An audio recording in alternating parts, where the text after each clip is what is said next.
Tila may gusot muli sa pagitan ni Supreme Court Chief Justice Maria Lourdes Sereno at Associate Justice Teresita de Castro.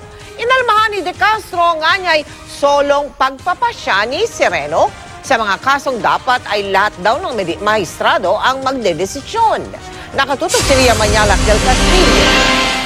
Sa 5 pahinang memorandum sa buong Supreme Court, kinwestiyon ni Associate Justice Teresita de Castro ang 3 aksyon ng kanilang Chief Justice. 2 dito ang mga ginawang desisyon ni Chief Justice Maria Lourdes Sereno na dapat ay pinagpapasyahan ng lahat ng mahistrado.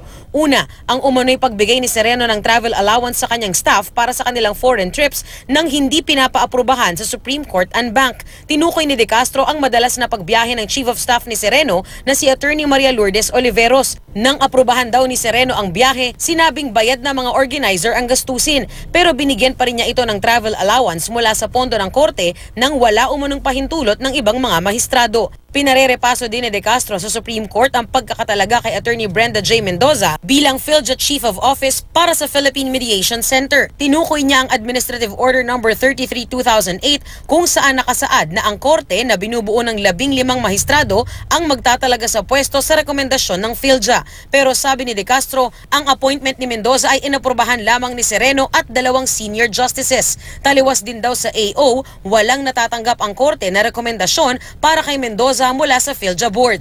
Pangatlong punto ni de Castro, hiniling niya sa Supreme Court na punuan ang mga matagal ng bakante na mahahalagang posisyon sa SC tulad ng Deputy Clerk of Court at Chief Attorney na mahigit 3 taon ng bakante at ang 2 Assistant Court Administrator post na bakante mula January 10 at May 15, 2013 o mahigit 4 na taon na. Kahit daw may mga naisumite ng application para sa mga pwestong ito noong pang 2016, wala pa raw aksyon dito si Sereno.